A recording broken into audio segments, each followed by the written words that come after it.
हे प्रेम रूप श्री राम कृष्ण करुणामय पालय माम्।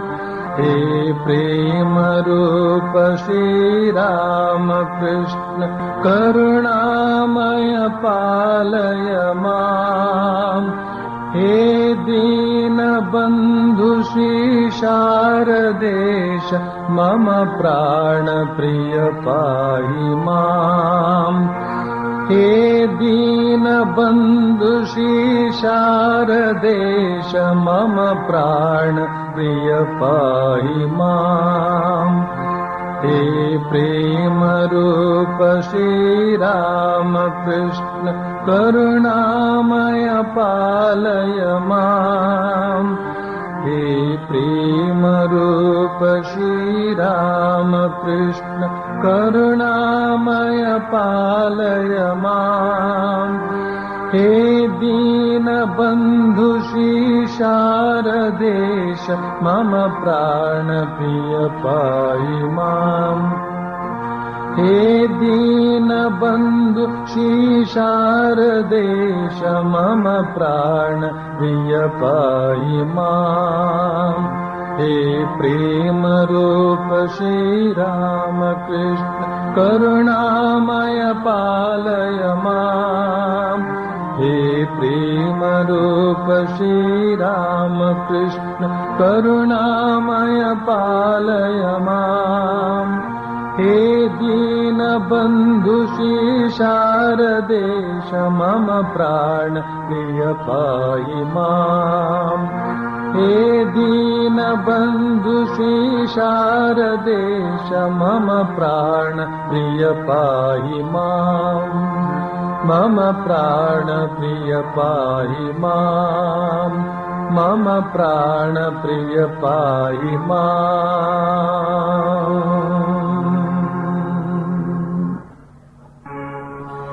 संजयागलो तव की पुदुमन दक्षिणेश्वर यात्रेगे परमहंसर तीर्थवाणीय पंच अमृतद पात्रेगे संजयागलो तव की पुदुमन दक्षिणेश्वर यात्रेगे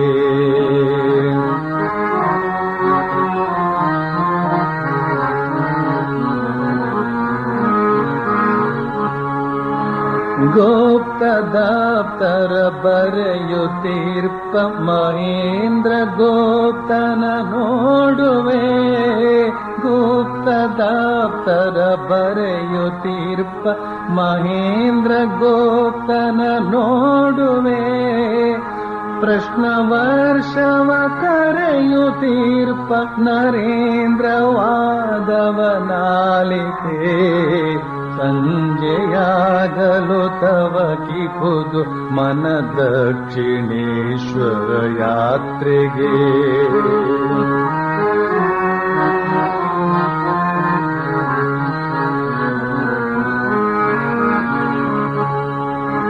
ಅತ್ತ ಕೇಶವ ಚಂದ್ರಸೇನನ ಭಕ್ತಿ ನಮನವ ಕಾಣುವೆ ಅತ್ತ ಕೇಶವ ಚಂದ್ರಸೇನನ ಭಕ್ತಿ ನಮನವ ಕಾಣುವೆ ಇತ್ತ ಮತ್ತ ಗಿರೀಶ ಘೋಷನ ಚಂದ್ರ ಚಿತ್ತದಿ ಕೈಯುವೆ ಸಂಜೆಯಾಗಲು ತವ ಕಿ ಖುದು ಮನ ದಕ್ಷಿಣೇಶ್ವರ ಯಾತ್ರೆಗೆ ಪರಮಹಂಸರ ತೀರ್ಥವಾಣಿಯ ಪಂಚ ಅಮೃತದ ಪಾತ್ರೆಗೆ ಸಂಜೆಯಾಗಲು ತವ ಕಿ ಖುದು ಮನ ದಕ್ಷಿಣೇಶ್ವರ ಯಾತ್ರೆಗೆ ಸಂಜೆಯಾಗಲು ತವ ಕಿ ಖುದು ಮನ ದಕ್ಷಿಣೇಶ್ವರ ಯಾತ್ರೆಗೆ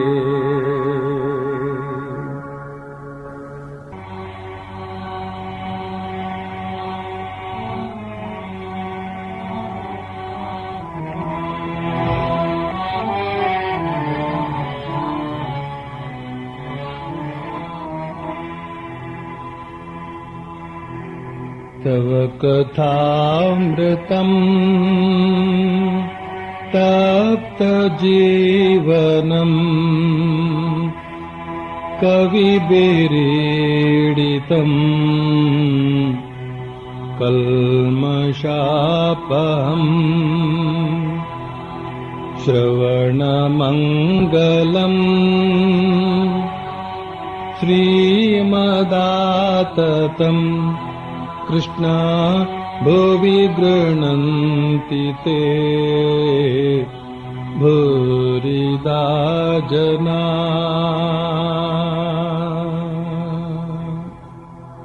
ಶ್ರೀರಾಮಕೃಷ್ಣರು ಮುಖ್ಯೋಪಾಧ್ಯಾಯನಿಗೆ ಕಳೆದ ಶನಿವಾರ ಹೇಳಿದ್ರು, ಭಗವಂತನಿಗೆ ವಕಾಲತ್ತು ವಹಿಸಿಬಿಡು, ಆತ ತನಗಿಚ್ಛೆ ಬಂದಂತೆ ಮಾಡಲಿ, ನೀನು ಬೆಕ್ಕಿನ ಮರಿ ಹಾಗೆ ವ್ಯಾಕುಲನಾಗಿ ಆತನನ್ನು ಕರೆ. ತಾಯಿ ಬೆಕ್ಕು ತನಗಿಚ್ಛೆ ಬಂದ ಎಡೆಯಲ್ಲಿ ಅದನ್ನ ಇಡುತ್ತೆ, ಮರಿಗೇನು ಗೊತ್ತಿರೋದಿಲ್ಲ. ಅದು ಮರಿಯನ್ನ ಕೆಲವು ವೇಳೆ ಹಾಸಿಗೆ ಮೇಲಿಡುತ್ತೆ, ಇನ್ನು ಕೆಲವು ವೇಳೆ ಒಲೆಯೊಳಗೆ ಬೂದಿಯ ಮೇಲೆ ಇಡುತ್ತೆ ಅಂತ. ಇದರ ಬಗ್ಗೆ ನಾವು ಸಾಕಷ್ಟು ವಿವರವಾಗಿ ನೋಡಿದ್ವು. ಆಗ ಮುಖ್ಯೋಪಾಧ್ಯಾಯ ಬೇರೊಂದು ವಿಷಯವನ್ನು ಹೇಳ್ತಾನೆ, ಭಗವದ್ಗೀತೆ ಮೊದಲಾದವನ್ನು ಓದೋದು ಮೇಲು ಅಂತ. ಶ್ರೀರಾಮಕೃಷ್ಣ ಹೇಳಿದ ಮಾತಿಗೆ ಪ್ರತಿಯಾಗಿ ಹೇಳಿದ ಮಾತಲ್ಲ ಇದು. ಇದೊಂದು ಸ್ವತಂತ್ರವಾದಂತಹ ವಾಕ್ಯ. ಅದರ ಬಗ್ಗೆ ಶ್ರೀರಾಮಕೃಷ್ಣ ಏನು ಹೇಳ್ತಾರೆ ನೋಡೋಣ ಅಂತ ಹೇಳ್ತಕ್ಕಂಥ ಒಂದು ಉದ್ದೇಶ. ಶ್ರೀರಾಮಕೃಷ್ಣ ಹೇಳ್ತಾರೆ, ಕೇವಲ ಓದುವುದರಿಂದಲೇ ಆಗಲಿ ಅಥವಾ ಕೇಳುವುದರಿಂದಲೇ ಆಗಲಿ ಏನು ಪ್ರಯೋಜನ? ಕೆಲವರು ಹಾಲಿನ ವಿಷಯವಾಗಿ ಕೇಳಿದ್ದಾರೆ, ಇನ್ನು ಕೆಲವರು ಅದನ್ನು ನೋಡಿದ್ದಾರೆ, ಮತ್ತೆ ಕೆಲವರು ಅದನ್ನು ಕಂಡಿದ್ದಾರೆ. ಭಗವಂತನನ್ನು ನಿಜವಾಗಿ ದರ್ಶನ ಮಾಡಬಹುದು. ಅಷ್ಟೇ ಯಾಕೆ, ಆತನೊಡನೆ ಮಾತುಕತೆಯನ್ನು ಆಡಬಹುದು. ಶ್ರೀರಾಮಕೃಷ್ಣ ಇಲ್ಲಿ ಹಾಲಿನ ಉದಾಹರಣೆಯನ್ನು ಕೊಟ್ಟು ಒಂದು ವಿಶೇಷವಾದ ವಿಚಾರವನ್ನು ಹೇಳ್ತಾ ಇದ್ದಾರೆ.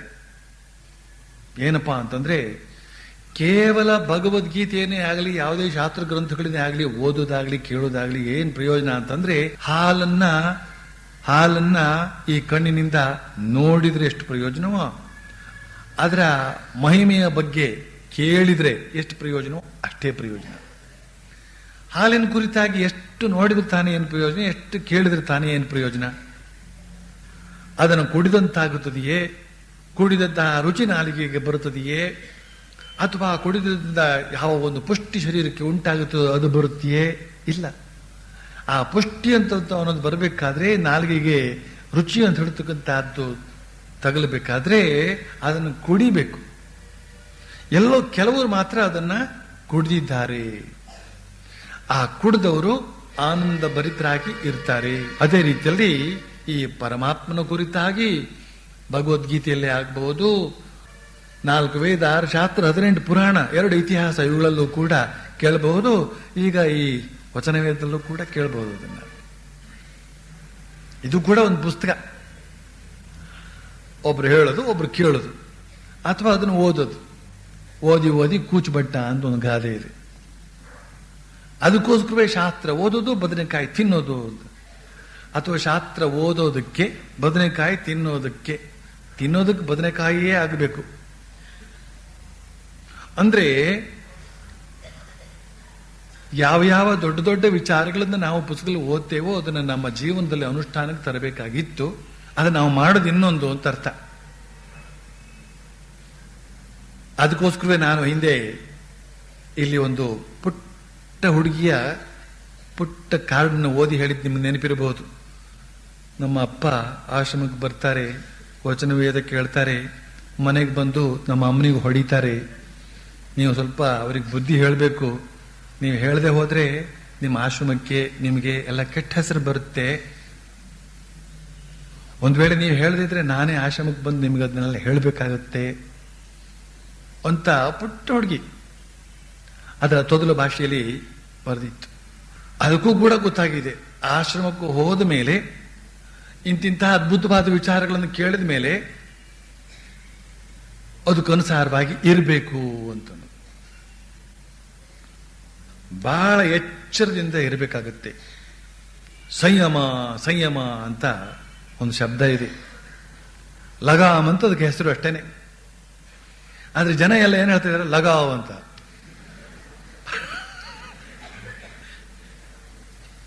ಲಗಾವ್ ಅಂದ್ರೆ ಹರಿಬಿಡೋದು, ಲಗಾಮ್ ಹಾಕೋದಂದ್ರೆ ಅದನ್ನ ಹಿಡಿತದಲ್ಲಿ ಇಡೋದು.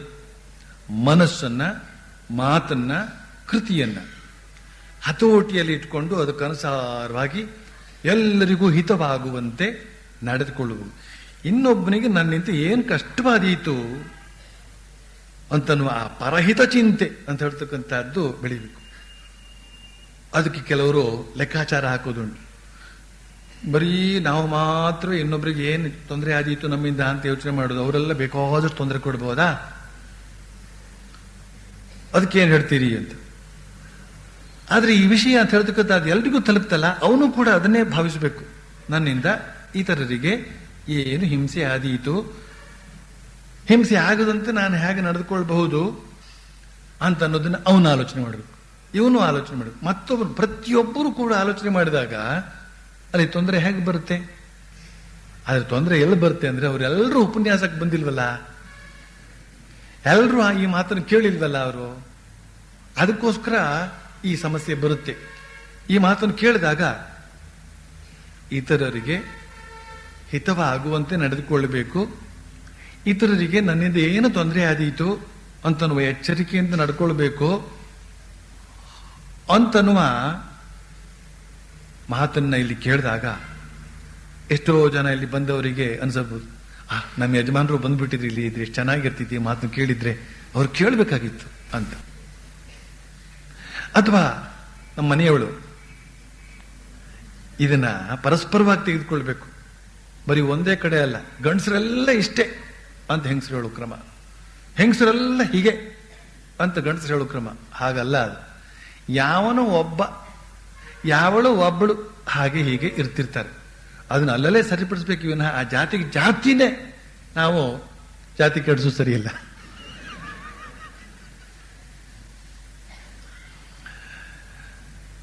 ಈ ಆಧ್ಯಾತ್ಮಿಕ ವಿಚಾರ, ಈ ಆತ್ಮದ ವಿಚಾರ, ಈ ಪರಮಾತ್ಮನ ವಿಚಾರ ಅದ್ಭುತವಾದ ರೀತಿಯಲ್ಲಿ ವರ್ಣಿತವಾಗಿದೆ ಎಲ್ಲ ಶಾಸ್ತ್ರಗಳಲ್ಲೂ ಕೂಡ.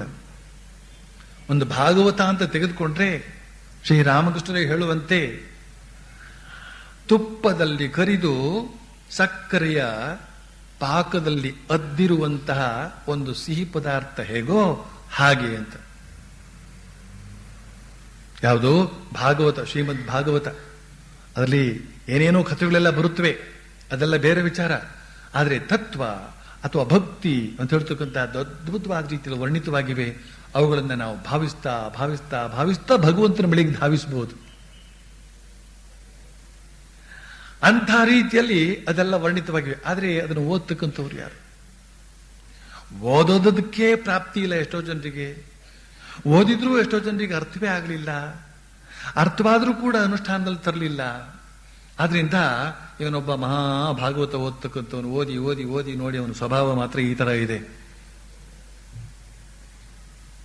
ಇಂತಹದ್ದು ಬೇಕಾದಷ್ಟು ಘಟನೆಗಳು ಬನ್ನೋದ್ರಿಂದ ಈ ಶಾಸ್ತ್ರ ವಾಕ್ಯಗಳನ್ನು ನಾವು ಎಷ್ಟು ಓದಿದ್ರು ಕೂಡ, ಉದಾಹರಿಸಿದ್ರು ಕೂಡ ಯಾರಿಗೂ ಅದರ ಮೇಲೆ ಒಪ್ಪಿಗೆ ಆಗೋದಿಲ್ಲ, ಸಂತೋಷ ಆಗೋದಿಲ್ಲ. ಅದರಿಂದ ಜೀವನದಲ್ಲಿ ತಂದುಕೊಳ್ಬೇಕು, ಅದನ್ನು ಅನುಭವಿಸಬೇಕು, ಅನುಭವಿಸಬೇಕು, ಅನುಭವಿಸಬೇಕು, ಅನುಭವಕ್ಕೆ ತಂದುಕೊಳ್ಬೇಕು. ಒಮ್ಮೆ ಶ್ರೀರಾಮಕೃಷ್ಣ ಒಂದು ಕಥೆ ಹೇಳ್ತಾರೆ. ಒಬ್ಬ ಭಾಗವತ ಪಂಡಿತ ಬಹಳ ಬಹಳ ಕಷ್ಟದಲ್ಲಿದ್ದ ಆತ. ಬೇಕಾದಷ್ಟು ದೊಡ್ಡ ಪಂಡಿತ. ಆ ಪಾಂಡಿತ್ಯದಿಂದ ಎಷ್ಟು ಬೇಕಾದ್ರೂ ಸಂಪಾದನೆ ಮಾಡಬಹುದಾಗಿತ್ತು, ಸಾಧ್ಯವಾಗಲಿಲ್ಲ. ಯಾಕಂದ್ರೆ ಸಂಪಾದನೆಯ ಚಾತುರ್ಯ ಅವನಿಗೆ ಗೊತ್ತಿಲ್ಲ. ಬರೀ ತನ್ನ ಜೀವನವನ್ನೆಲ್ಲ ಆ ಭಾಗವತವನ್ನು ಅಧ್ಯಯನ ಮಾಡೋದ್ರಲ್ಲೇ ಅವನು ಸವಸಿಬಿಟ್ಟಿದ್ದಾನೆ. ಆದ್ರಿಂದ ಸಂಪಾದನೆ ಇಲ್ಲ, ಹೆಂಡರು ಮಕ್ಕಳು ಮಾತ್ರ ಇದ್ದಾರೆ. ಆ ಹೆಂಡತಿ ಒಮ್ಮೆ ಕೇಳಿದ್ಲು, ಏನ್ರಿ ನೀವು ಇಂಥ ಇಷ್ಟೊಂದು ಭಾಗವತ ಓದಿ ಇಷ್ಟೊಂದು ಪಾಂಡಿತ್ಯವನ್ನು ಸಂಪಾದನೆ ಮಾಡಿ ಏನ್ ತಾನೇ ಪ್ರಯೋಜನ ಬಂತು? ಊಟಕ್ಕೆ ಬೆಳಿಗ್ಗೆ ಇದ್ರೆ ಸಂಜೆ ಇಲ್ಲ, ಸಂಜೆ ಇದ್ರೆ ಬೆಳಿಗ್ಗೆ ಇಲ್ಲ, ಈ ತರಹ ಪರಿಸ್ಥಿತಿ ಇದೆಯಲ್ಲ, ಏನು ಪ್ರಯೋಜನ ನೀವು ಓದಿ ಅಂತ ಕೇಳಿದಾಗ ಏನ್ ಮಾಡೋದಕ್ಕಾಗುತ್ತೆ ಅಂತ ಅವನು ತನ್ನ ಅಸಹಾಯಕತೆಯನ್ನು ವ್ಯಕ್ತಪಡಿಸಿದ ಅಷ್ಟೇ. ಆಗ ಹೆಂಡತಿ ಅವಳಿಗೆ ಸ್ವಲ್ಪ ವ್ಯವಹಾರ ಜ್ಞಾನ ಜಾಸ್ತಿ ಇತ್ತು ಅಂತ ಕಾಣುತ್ತೆ. ನೋಡ್ರಿ ರೀ, ಈ ಊರಿನ ರಾಜರ ಬಳಿಗಾದರೂ ಹೋಗಿ ನಿಮ್ಮ ಪಾಂಡಿತ್ಯವನ್ನ ಅವರ ಮುಂದೆ ತೋರಿಸಿಕೊಳ್ಳಿ.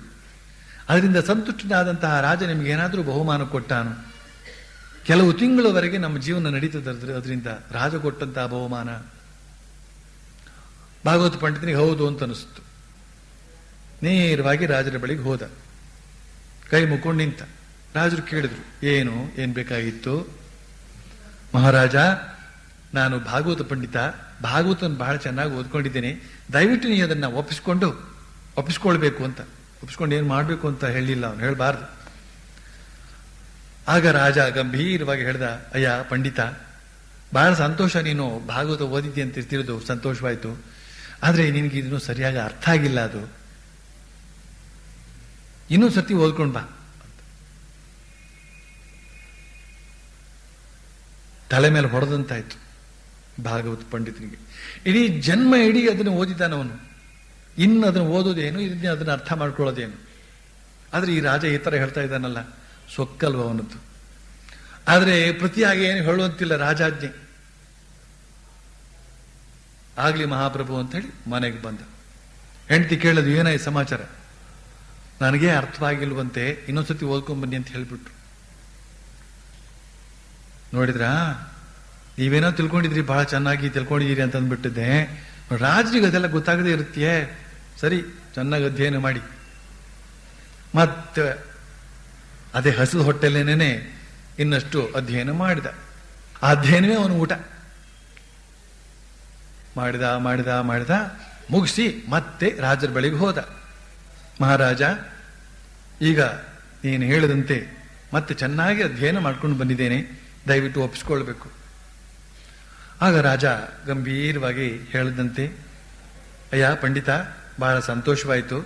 ನಾನು ಹೇಳಿದಂತೆ ನೀನು ಪುನಃ ಒಮ್ಮೆ ಓದ್ಕೊಂಡು ಬಂದೆ ಅಂತ ತಿಳಿದು ಸಂತೋಷವಾಯಿತು. ಆದರೂ ನಿನಗದು ಅರ್ಥವಾಗಿಲ್ಲ, ಇನ್ನೊಂದ್ಸತಿ ಓದ್ಕೊಂಡು ಬಾ. ಈಗಲೂ ಅವನಿಗೆ ತುಂಬಾ ನಿರಾಶೆಯೂ ಆಯಿತು, ದುಃಖವೂ ಆಯಿತು. ಆದರೂ ಬೇರೆ ದಾರಿ ಕಾಣದೆ ವಾಪಸ್ ಬಂದ. ಮತ್ತೆ ಅಧ್ಯಯನಕ್ಕೆ ಕುಳಿತ. ಮಾಡಿದ ಅಧ್ಯಯನ ಮಾಡಿದ. ಒಂದಾನೊಂದು ದಿನ ಹೆಂಡತಿಗೆ ಹೇಳ್ದ, ನೋಡು, ನೀನು ಹೇಗಾದ್ರೂ ಮಾಡಿ ಸಂಸಾರವನ್ನು ನಡೆಸು, ನನಗೆ ಈಗ ಭಾಗವತ ಅರ್ಥ ಆಗಿದೆ. ಎಷ್ಟರ ಮಟ್ಟಿಗೆ ಅರ್ಥವಾಗಿದೆ ಅಂತಂದ್ರೆ ನೋಡು, ಈಗ ಹೊರಟಿದ್ದೇನೆ. ಭಾಗವತ ಹೇಳುತ್ತೆ, ಭಗವಂತನೇ ಸಾರ ಸರ್ವಸ್ವ, ಅವನನ್ನು ನಂಬಿದವ್ರನ್ನ ಅವನು ಕೈ ಬಿಡೋದಿಲ್ಲ ಅಂತ. ಇನ್ನ ರಾಜರನ್ನು ಹುಡ್ಕೊಂಡು ಯಾತಕ್ಕೆ ಹೋಗ್ಲಿ ಅಂತ ಹೇಳಿ ಆ ಭಾಗವತವನ್ನ ಭದ್ರವಾಗಿ ತೆಗೆದುಕೊಂಡು ಕೆಲವೇ ಬಟ್ಟೆಯನ್ನು ತೆಗೆದುಕೊಂಡು ಅಲ್ಲಿ ಹತ್ತಿರದಲ್ಲಿ ಇರ್ತಕ್ಕಂಥ ಒಂದು ಕಾಡಿಗೆ ಹೋಗ್ಬಿಟ್ಟು ಅಲ್ಲೊಂದು ಸಣ್ಣ ಒಂದು ಗುಡಿಸಲು ಕಟ್ಟಿಕೊಂಡು ಅದರೊಳಗೆ ಕುಳಿತು ಬಿಟ್ಟನಂತೆ. ಹಲವಾರು ದಿನಗಳೇ ಕಳೆದವು. ಯಥಾ ಪ್ರಕಾರ ರಾಜ ನಿರೀಕ್ಷೆಯಲ್ಲಿದ್ದಾನೆ. ಪಂಡಿತ ಬರಬಹುದು, ಮತ್ತೆ ತಾನು ಓದಿದ್ದೇನೆ, ಅದನ್ನು ಒಪ್ಪಿಸ್ಕೊಳ್ಬೇಕು ಅಂತ ಹೇಳಬಹುದು. ಮತ್ತೆ ನಾನು ಅವನಿಗೆ ಯಥಾ ಪ್ರಕಾರ ಹೇಳಬೇಕಾಗತ್ತೆ, ನೀನು ಸರಿಯಾಗಿ ಓದಿಲ್ಲ, ಇನ್ನೂ ಸ್ವಲ್ಪ ಓದ್ಕೊಂಡು ಬಾ ಅಂತ ಹೇಳಬೇಕಾಗತ್ತೆ. ಆಗ್ಲಿ, ಯಾವಾಗ ಬರ್ತಾನೋ ಬರ್ಲಿ ಅಂತ ಕಾದ್ರೆ ಬರಲೇ ಇಲ್ಲ. ಏನೋ ಹೆಚ್ಚು ಕಡಿಮೆ ಆಗಿದೆ ಅಂತ ರಾಜನಿಗೆ ಅನಿಸ್ತು. ವೇಷಪಲ್ಲಟ ಮಾಡಿಕೊಂಡು ಕುದುರೆ ಮೇಲೆ ಆ ಪಂಡಿತನ ಮನೆಯನ್ನು ಹುಡುಕೊಂಡು ಹೊರಟ. ಮನೆಯ ಮುಂದೆ ಸದ್ದಾದ ಕೂಡಲೇ ಒಳಗಡೆಯಿಂದ ಹೆಂಡತಿ ಹೊರಗೆ ಬಂದ್ಲು. ಏನು, ಯಾರು ಬೇಕಾಗಿತ್ತು? ಇಲ್ಲಿ ಒಬ್ರು ಭಾಗವತ ಪಂಡಿತರು ಅಂತ ಇರಬೇಕು ಅಂತ ಕಾಣುತ್ತೆ, ಅವ್ರನ್ನ ನೋಡ್ಬೇಕಾಗಿತ್ತು. ಅಯ್ಯೋ, ಅವ್ರ ಕತೆ ಏನು ಹೇಳ್ತೀರಿ? ಅವ್ರ ಮನೆ ಬಿಟ್ಟು ಹೊರಟೋದ್ರು. ಹೌದೇ? ಎಲ್ಲೋದ್ರು? ಇಲ್ಲೇ ಹತ್ತಿರದಲ್ಲಿ ಒಂದು ಕಾಡಿದೆ, ಅಲ್ಲೊಂದು ಗುಡಿಸಲು ಹಾಕೊಂಡು ಕುಳಿತು ಬಿಟ್ಟಿದ್ದಾರೆ. ವೈರಾಗ್ಯ ಬಂತು ಅಂತ ಹೇಳ್ತಾರೆ ಅಂತ ತನ್ನ ದುಃಖದ ಕಥೆಯನ್ನು ಹೇಳ್ಕೊಂಡ್ಲು ಅವಳು. ರಾಜ ನೇರವಾಗಿ ಆ ಕಾಡಿಗೆ ಹೊರಟ. ಸುತ್ತಾಡಿ ಆ ಗುಡಿಸಲನ್ನು ಹುಡುಕಿದ, ಜೋಪಡಿಯನ್ನು ಹುಡುಕಿದ, ಕುದುರೆಯನ್ನು ದೂರದಲ್ಲಿ ನಿಲ್ಲಿಸಿದ. ನೇರವಾಗಿ ಆ ಭಾಗವತ ಪಂಡಿತನ ಬಳಿಗೆ ಹೋಗಿ ನೋಡ್ದ, ಬಾಗಿಲಲ್ಲಿ ಇಣುಕಿ ನೋಡ್ದ. ಭಾಗವತ ಪಂಡಿತ ಕುಳಿತುಕೊಂಡು ಆ ಭಾಗವತವನ್ನು ಓದ್ತಾ ಇದ್ದಾನೆ. ಕಣ್ಣಲ್ಲಿ ಧಾರಾಕಾರವಾಗಿ ನೀರು, ಅದನ್ನ ಅಲ್ಲಲ್ಲೇ ಒರೆಸ್ಕೊಳ್ತಾ ಇದ್ದಾನೆ, ಅಥವಾ ಬಾಯಿಗೆ ಬರ್ತಾ ಇದೆ ಅದನ್ನಲ್ಲೇ ನೆಕ್ಕೊಳ್ತಾ ಇದ್ದಾನೆ. ಆನಂದ ಭರಿತನಾಗಿ ಭಗವಂತನ ಗುಣಗಾನ ಏನೇನಾಗಿ ಇದೆಯೋ ಅದರಲ್ಲಿ ಅದನ್ನೆಲ್ಲ ಓದ್ತಾ ಆನಂದಿಸ್ತಾ ಇದ್ದಾನೆ. ಮಹಾರಾಜ ನೋಡಿದ, ನೇರವಾಗಿ ಅವನ ಬಳಿಗೆ ಹೋದ, ಸಾಷ್ಟಾಂಗ ಪ್ರಣಾಮ ಮಾಡಿದ. ಭಾಗವತನ ಕೇಳಿದ, ಅಯ್ಯ ಪಂಡಿತ, ಈಗ ನಿನಗೆ ಭಾಗವತ ಬಹಳ ಚೆನ್ನಾಗಿ ಅರ್ಥವಾಗಿದೆ, ದಯವಿಟ್ಟು ನನಗೆ ಹೇಳಬೇಕು, ನಿನ್ನಿಂದ ನಾನು ಅದನ್ನು ಕೇಳಬೇಕು.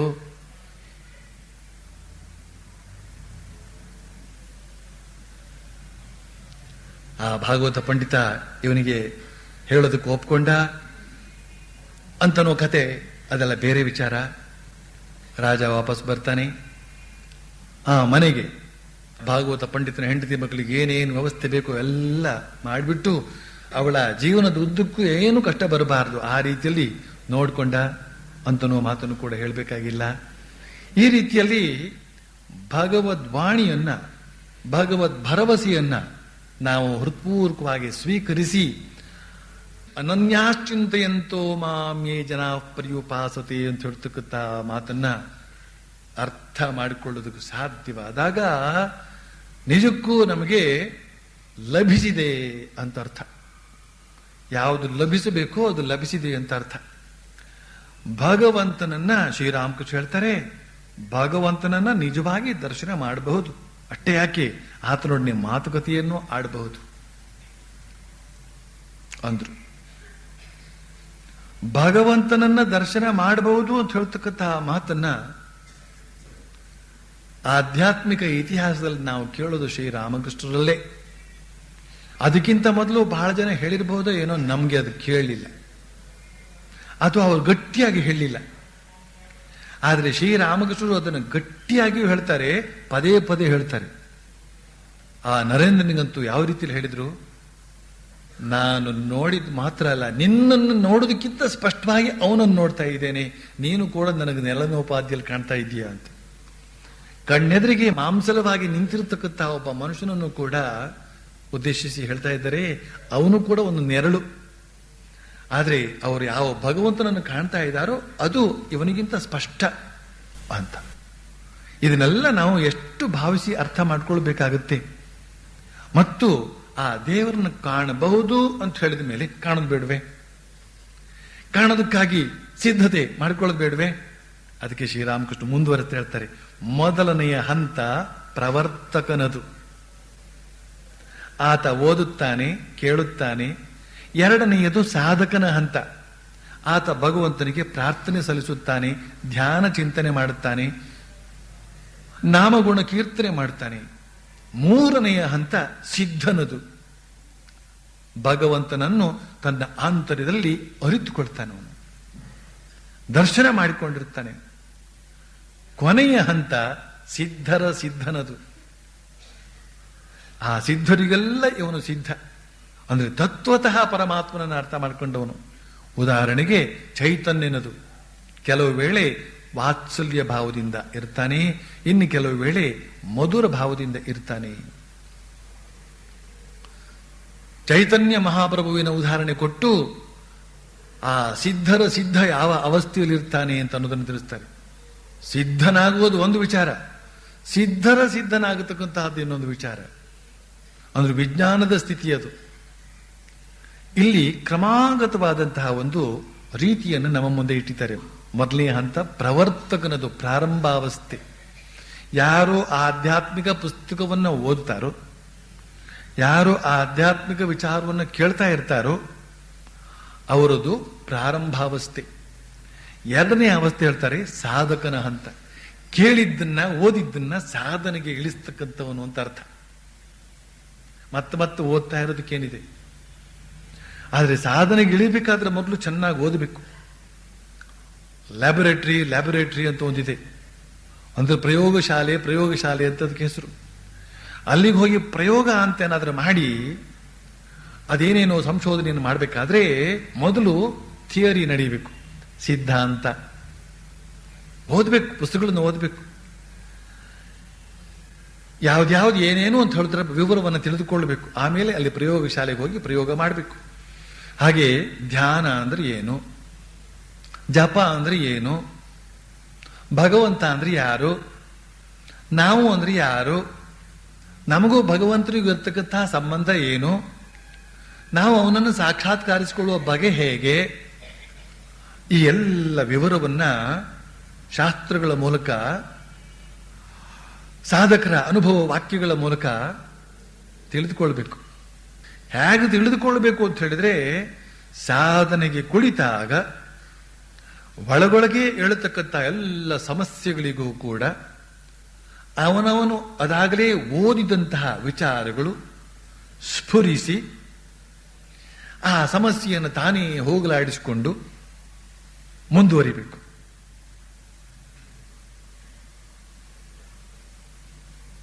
ಎಷ್ಟೋ ಜನ ಅಡಿಗೆ ಮಾಡೋರು ಹೊಸದಾಗಿ ಅಡಿಗೆ ಪುಸ್ತಕ ಎಲ್ಲ ಬಂದಿದೆ. ಈಗ ಪುಸ್ತಕ ಇಟ್ಕೊಂಡು ಇಲ್ಲಿ ಒಗ್ಗರಣೆ ಕೊಡಕ್ಕೆ ಹೋಗ್ತಾರೆ. ಈಗ ಎಣ್ಣೆ ಕುದಿಸಬೇಕು, ಆಮೇಲೆ ಸಾಸಿವೆ ಹಾಕಬೇಕು, ಉದ್ದಿನ ಬೇಳೆ ಹಾಕಬೇಕು, ಕಡಲೆಬೇಳೆ ಹಾಕಬೇಕು ಅಂತ ಅಲ್ಲಿ ಬರ್ದಿದೆ. ಒಂದೊಂದನೇ ನೋಡ್ಕೊಂಡು ಬಂದಿಲ್ಲ, ಹಾಕೋತಿಗೆ ಬಾಕಿ ಒಳಗೆ ಸೀದ್ ಹೋಗ್ಬಿಟ್ಟಿರ್ತಾರೆ.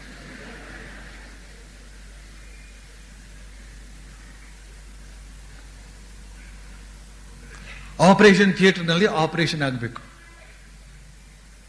ನೀಟಾಗಿ ಎಲ್ಲ ಕತ್ತರಿಸಿದ್ದಾನೆ, ಒಳಗಡೆ ಏನೋ ಒಂದು ಸಂಶಯ ಬಂದ್ಬಿಟ್ಟಿದೆ. ಈ ನಾಡಿ ಎಲ್ಲಿ ಹೋಗುತ್ತೆ, ಆ ನರ ಎಲ್ಲಿ ಬರುತ್ತೆ, ಅದಕ್ಕೆ ಯಾವ್ದನ್ನು ಜೋಡಿಸ್ಬೇಕು ಅಂತ ಅನ್ನೋದ್ರ ಬಗ್ಗೆ ಒಂದು ಸಂಶಯ. ಆಗ ಪುಸ್ತಕ ನೋಡ್ತಾ ಕೂತಿದ್ರಿ, ಇಲ್ಲಿ ರೋಗಿಯ ಅವಸ್ಥೆ ಏನಾಗಬೇಕು ಎಲ್ಲ ಅವನ ತಲೆಯೊಳಗು, ಓಹೋ ಇದು ಇದು ಇದು ಇದು ಇದು ಇದು ಇದು ಹೀಗಾದ್ರೆ ಇದು ಹೀಗಾಗುತ್ತೆ ಅಂತ ಹೇಳ್ತಕ್ಕಂತಹದ್ದು ಮಿಂಚಿನೋಪಾದಿಯಲ್ಲಿ ಅವನ ತಲೆಯಲ್ಲಿ ಸ್ಫುರಿಸಬೇಕು.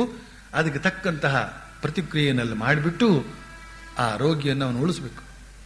ಹಾಗೇನೇನೆ ನಾವು ಧ್ಯಾನಕ್ಕೆ ಕುಳಿತಾಗ, ನಮ್ಮ ಆಧ್ಯಾತ್ಮಿಕ ಸಾಧನೆಗೆ ಕುಳಿತಾಗ ಬರ್ತಕ್ಕಂಥ ಎಲ್ಲ ಸಮಸ್ಯೆಗಳಿಗೆ ಉತ್ತರ ನಮಗೇ ಹೊಳೆಯುವಂತೆ ಅಧ್ಯಯನ ನಡೆದಿರಬೇಕು.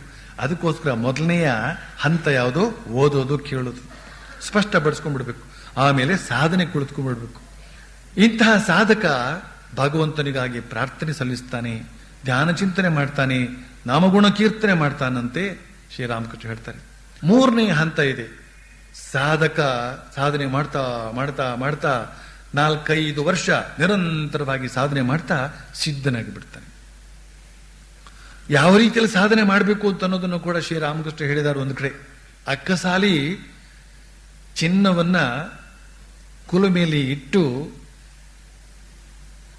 ಒಂದು ಕಡೆಯಿಂದ ಕೊಳವೆಯಲ್ಲಿ ಊದ್ತಾನಂತೆ, ಇನ್ನೊಂದು ಕಡೆಯಿಂದ ಬೀಸಣಿಗೆ, ಇನ್ನೊಂದು ಕಡೆಯಿಂದ ತಿದಿ. ಮೂರು ಕೂಡ ಗಾಳಿ ಬೀಸುವ ಕೆಲಸವನ್ನೇ ಮಾಡ್ತಾ ಇರ್ತದೆ. ಯಾಕೆ ಅಂತ ಹೇಳಿದ್ರೆ ಆ ಕೆಂಡ ಅಂತ ಹೇಳ್ತಕ್ಕಂಥ ಅದು ಧಗಧಗಿಸಿ ಉರಿತಾ ಇರಬೇಕು. ಯಾಕೆ, ಆ ಚಿನ್ನವನ್ನ ಕರಗಿಸಿ ಒಳಗಡೆ ಇರತಕ್ಕಂಥ ಚಿನ್ನದೊಳಗಡೆ ಇರತಕ್ಕಂಥ ಕೊಳೆಯನ್ನ ತೆಗೆದು ಅದನ್ನು ಅಪರಂಜಿಯನ್ನಾಗಿಸಬೇಕಾಗಿದೆ. ನೋಡಿ, ಆ ಚಿನ್ನವನ್ನು ಕರಗಿಸುವಷ್ಟು ಬೆಂಕಿ ಬೇಕಾಗಿದೆ. ಅಲ್ಲಿ ಬೆಂಕಿ, ಕಾವು ಬೇಕಾಗಿದೆ. ಕಾವು, ಯಾವುದೇ ಕೆಲಸಕ್ಕೂ ಕೂಡ ಕಾವು ಬೇಕು, ಬಿಸಿ ಇರಬೇಕು. ಅದಕ್ಕೋಸ್ಕರ ಬ್ರಹ್ಮಚರ್ಯ ಜೀವನ ಅಂತ ಹೇಳಿರೋದು. ಬ್ರಹ್ಮಚರ್ಯದಲ್ಲಿ ಮಾತ್ರ ಕಾವು ಇರೋದು.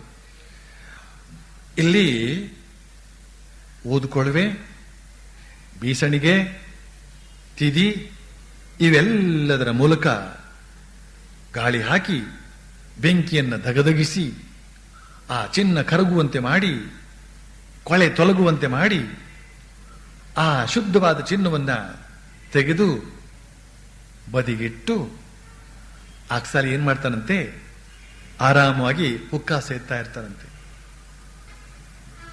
ಆ ಚಿನ್ನ ಕರಗಿ ಕಾಳಿಕೆ ಹೋಗಿ ಅಪರಂಜಿ ಆಗುವವರೆಗೆ ಒಂದು ಕ್ಷಣ ಅವನು ವ್ಯರ್ಥ ಮಾಡಲಿಕ್ಕಿಲ್ಲ. ಆ ರೀತಿಯಲ್ಲಿ ನಾವು ಸಾಧನೆಗೆ ತೊಡಗಬೇಕು. ಶ್ರೀರಾಮಕೃಷ್ಣರು ಬಲರಾಮನ ತಂದೆಯ ಉದಾಹರಣೆ ಕೊಟ್ಟು ಹೇಳ್ತಾರೆ. ಬಲರಾಮನ ತಂದೆ ಜಪ ಮಾಡ್ತಾ ಇರ್ತಾನೆ ಮನೆ ಬಾಗಿಲಲ್ಲೇ ಕುಳಿತುಕೊಂಡು. ತರಕಾರಿ ಅವಳು ಬಂದ್ರೆ ಕರೆದು ಬಿಟ್ಟು ಬೊಟ್ಟಿನಲ್ಲಿ ಇಳಿಸ್ಕೊಂಡು, ನೋಡು ಈ ಬದನೆಕಾಯಿ ಇದೆಲ್ಲ ದೊಡ್ಡದು, ಅದನ್ನ ಹಾಕು, ಈ ಉದ್ದುದ್ದು ಬದನೆಕಾಯಿ ಅದನ್ನ ಹಾಕು, ಆಮೇಲೆ ಓಂ ನಮೋ ನಾರಾಯಣ, ಓಂ ನಮೋ ನಾರಾಯಣ. ನೋಡು ಆ ಬದನೆಕಾಯಿ ಅಲ್ಲ, ಇದು ನಾನು ಹೇಳಿದ ನಿನಗೆ ಅರ್ಥ ಆಗಲಿಲ್ಲ ಅಂತ ಈ ರೀತಿಯಲ್ಲಿ ಅವನು ಜಪ ಮಾಡ್ತಾನೆ ಇರ್ತಾನೆ. ಯಾವಾಗಲೂ ಮಾಲೆ ತಿರುಗ್ತಾ ಇರುತ್ತೆ, ಆದರೂ ಅವನಿಗೇನು ಆಗೇ ಇರೋದಿಲ್ಲ. ದಿವಸಕ್ಕೆ 29 ಗಂಟೆ ಅವನು ಜಪ ಮಾಡ್ತಾ ಇದ್ರು ಕೂಡ ಏನೂ ಆಗಿರುವುದಿಲ್ಲ. ಯಾತಕ್ಕೆ ಅಂತ ಹೇಳಿದ್ರೆ ಆ ಬೆಂಕಿ ಇಲ್ಲ, ಚಂಚಲ, ಅಲ್ಲೊಂದಿಷ್ಟು ಗಮನ, ಇಲ್ಲೊಂದಿಷ್ಟು ಗಮನ, ಅದೊಂದಿಷ್ಟು ನೋಡ್ಕೊಂಡು ಬಾ, ಇದೊಂದಿಷ್ಟು ನೋಡ್ಕೊಂಡು ಬಾ. ಇದರ ಮಧ್ಯೆ ಅವನಿಗೆ ಸಾಕ್ಷಾತ್ಕಾರ ಆಗ್ಬೇಕು. ಇಂಥವನ ಅವಸ್ಥೆ ನೋಡಿ ಭಗವಂತನಿಗೆ ಕನಿಕರ ಆಗಿ ಅವನಿಗೆ ಸಾಕ್ಷಾತ್ಕಾರ ಕೊಡಬೇಕಾಗಿದೆ, ನಿಜ. ಆದರೆ ಶ್ರೀರಾಮಕೃಷ್ಣ ಹೇಳ್ತಾರೆ, ಆ ಸಾಧನೆ ಅಂತ ಹೇಳ್ತಕ್ಕಂಥ ಅದು ತೀವ್ರ ಗತಿಯಲ್ಲಿ ನಡೆದು 4-6 ವರ್ಷಗಳಲ್ಲಿ ಅವನು ಸಿದ್ಧನಾಗುತ್ತಾನೆ ಅಂತ. ಸಿದ್ಧನಾದವನು ಯಾವ ತರ ಇರ್ತಾನೆ? ಅವನು ಆಂತರ್ಯದಲ್ಲಿ ಭಗವಂತನನ್ನ ಕಂಡಿರ್ತಾನೆ ಅಂತ, ಭಗವಂತನ ದರ್ಶನ ಮಾಡಿರ್ತಾನೆ ಆಂತರ್ಯದಲ್ಲಿ ಅಂತ ಹೇಳ್ತಾರೆ ಶ್ರೀರಾಮಕೃಷ್ಣ. ದೇವಸ್ಥಾನದಲ್ಲ, ಅಥವಾ ಅಲ್ಲಿ ಇಲ್ಲಿ ಅಲ್ಲ, ತನ್ನ ಅಂತರ್ಯದಲ್ಲೇ ದೇವರು ಅಲ್ಲೇ ಇದ್ದಾನೆ. ಈಗ ತಾನು ಇಂಗ್ಲಿಷ್ ಉಪನ್ಯಾಸ ಕೇಳಿದ್ರಿ, ಅದರೊಳಗೆ ಒಂದು ವಾಕ್ಯ ನೋಡಿರಬಹುದು, ದೇವರನ್ನ ಹುಡುಕಕ್ಕೆ ಹೊರಟವನು ದೇವರೇ ಆಗಿಬಿಟ್ಟ ಅಂತ. ಕೊನೆಗೆ ಆಗೋದು ಹಾಗೇನೆ. ಆನಂದಮಯನಾದಂತಹ ಪುರುಷನನ್ನ ಭಾವಿಸಿ ಅವನು ಕೂಡ ಆನಂದಮಯ ಪುರುಷ ಆಗಿಬಿಡ್ತಾನೆ. ಕೊನೆಯ ಹಂತ ಒಂದಿದೆ, ಅದೇನು ಅಂತ ಹೇಳಿದ್ರೆ, ಈ ಕೇವಲ ಸಾಕ್ಷಾತ್ಕಾರ ಮಾಡ್ಕೊಂಡಿದ್ದಾನಲ್ಲ, ಅವನಿಗಿಂತಲೂ ಹೆಚ್ಚಿನವನು ಅವನಿಗಿಂತಲೂ ಹೆಚ್ಚಿನವನಂತವನಪ್ಪ ಅವನು. ದೇವರನ್ನು ಕಂಡ ಮೇಲೆ ಅದಕ್ಕಿಂತ ಹೆಚ್ಚಿನದನ್ನು ಪಡೆಯುವಂತಹದ್ದೇನಿದೆ ಅಂದ್ರೆ ಅವನೇನ್ ಮಾಡ್ತಾನೆ? ಉದಾಹರಣೆಗೆ ಚೈತನ್ಯನ ಉದಾಹರಣೆ ಕೊಟ್ಬಿಟ್ಟು ಹೇಳ್ತಾರೆ, ವಾತ್ಸಲ್ಯ ಭಾವದಿಂದ ಇರ್ತಾನೆ, ಕೆಲವು ವೇಳೆ ಮಧುರ ಭಾವದಿಂದ ಇರ್ತಾನೆ ಅಂತ.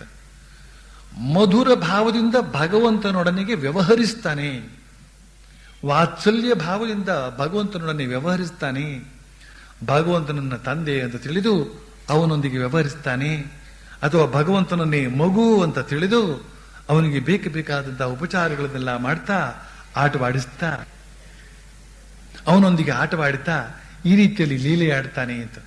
ಶ್ರೀರಾಮಕೃಷ್ಣರ ಇನ್ನೊಬ್ಬಳು ಶಿಷ್ಯೆ ಅಘೋರಮಣಿ ದೇವಿ ತನ್ನ 30 ವರ್ಷಗಳ ದೀರ್ಘಕಾಲದ ಜಪಧ್ಯಾನಾದಿಗಳ ಮೂಲಕ ಬಾಲಗೋಪಾಲನನ್ನ ಎಷ್ಟರ ಮಟ್ಟಿಗೆ ಸಾಕ್ಷಾತ್ಕರಿಸಿಕೊಂಡಿದ್ದಿಲ್ಲೋ ಅಂತ ಹೇಳಿದ್ರೆ, ಆ ಬಾಲಗೋಪಾಲ ಜೀವಂತವಾಗಿ ಮಾಂಸಲವಾಗಿ ಈ ಒಂದು ಸ್ಥೂಲ ಶರೀರದಿಂದಲೇನೆ ಅವಳಿಗೆ ಸಾಕ್ಷಾತ್ಕಾರ ಕೊಟ್ಟದ್ದಲ್ಲದೆ 2 ತಿಂಗಳ ಕಾಲ ಅವಳೊಂದಿಗೆ ಆಟವಾಡಿದ.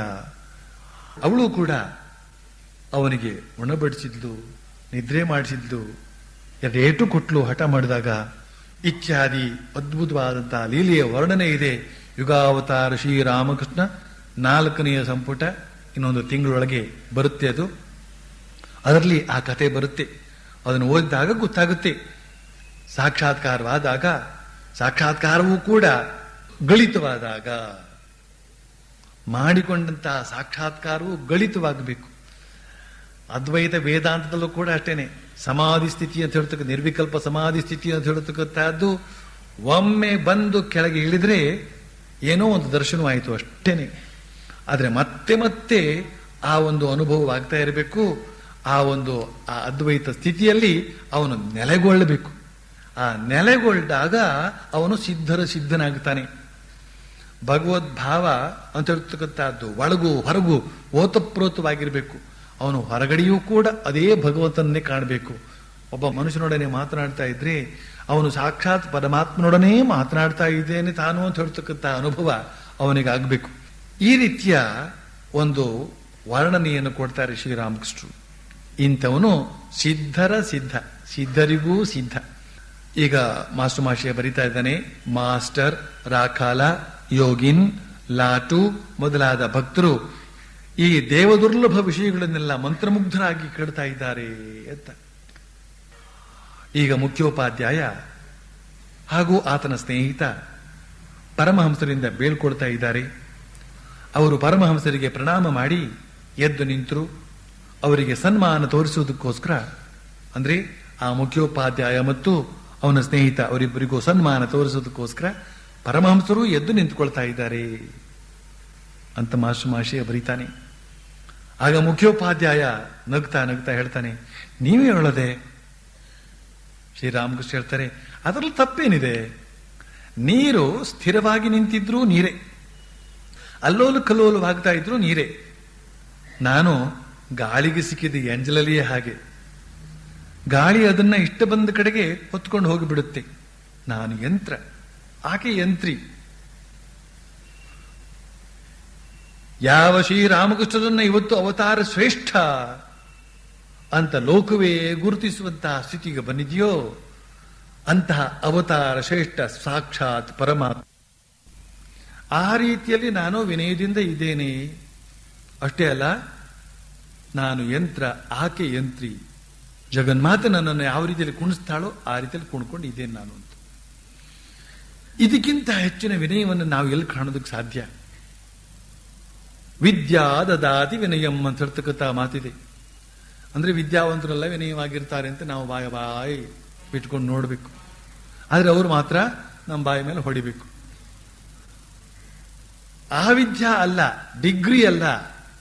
ವಿದ್ಯಾವಂತರಾಗುವುದು ಅಂತಂದ್ರೆ ಡಿಗ್ರಿ ಸಂಪಾದಿಸುವುದು ಅಂತ ಅರ್ಥ ಅಲ್ಲ, ನಿಜವಾದ ಅರ್ಥದಲ್ಲಿ ವಿದ್ಯಾವಂತರಾಗುವುದು ಅಂತ. ಅದಕ್ಕೆ ಈಗ ನಾನು ಆ ವಿದ್ಯಾ ದದಾತಿ ವಿನಯಂ ಅಂತ ಹೇಳ್ತಕ್ಕಂಥ ಮಾತನ್ನ ಸ್ವಲ್ಪ ಬದಲಾಯಿಸಬೇಕು ಅಂತ ಇವತ್ತು ಬೆಳಿಗ್ಗೆ ತಾನೇ ಆಲೋಚನೆ ಮಾಡ್ತಾ ಇದ್ದೆ. ವಿವೇಕ ಅಂತ ಹೇಳ್ತಕ್ಕಂತಹದ್ದು ಮಾತ್ರವೇ ವಿನಯವನ್ನ ಕೊಡುತ್ತೆ. ವಿದ್ಯೆ, ಇವತ್ತಿನ ವಿದ್ಯೆ ಇದು ಎಂಥ ವಿದ್ಯೆ ಅಂತ ಅನ್ನೋದನ್ನು ನಾವು ನೋಡ್ತಾ ಇದ್ದೇವೆ. ಆದ್ರಿಂದ ಇದು ವಿನಯವನ್ನು ತಂದು ಕೊಡ್ತಾ ಇಲ್ಲ. ಆದ್ರಿಂದ ವಿವೇಕ ಅಂತ ಹೇಳ್ತಕ್ಕಂಥದ್ದು ಬೆಳಿಬೇಕು. ಆಗ ಮನುಷ್ಯ ವಿನಯವಂತನಾಗೋದಕ್ಕೆ ಸಾಧ್ಯವಾಗುತ್ತೆ. ಆ ಭಗವದ್ಭಾವದಿಂದ ಕೂಡಿದಂತಹ ವಿನಯ, ಶ್ರೀರಾಮಕೃಷ್ಣರು ಆ ಭಗವದ್ಭಾವದಿಂದ ಕೂಡಿರೋದ್ರಿಂದ ಪ್ರತಿಯೊಬ್ಬರಲ್ಲೂ ಕೂಡ ಅದೇ ಭಗವಂತನನ್ನು ಕಾಣೋದ್ರಿಂದ ಪ್ರತಿಯೊಬ್ಬರಿಗೂ ಕೂಡ ಸಮಾನವಾದ ಗೌರವವನ್ನು ಕೊಡ್ತಾ ಇದ್ದಾರೆ. ಆದ್ರಿಂದ ಅವರು ಎದ್ದಾಗ, ಆ ಮುಖ್ಯೋಪಾಧ್ಯಾಯ ಇದ್ದಾಗ ಇವರು ಕೂಡ ಎದ್ದು ಸಮ್ಮಾನವನ್ನು ಸೂಚಿಸ್ತಾ ಇದ್ದಾರೆ. ಮುಖ್ಯೋಪಾಧ್ಯಾಯ ಮತ್ತು ಆತನ ಸ್ನೇಹಿತ ಕೊಠಡಿಯಿಂದ ಹೊರಟರು.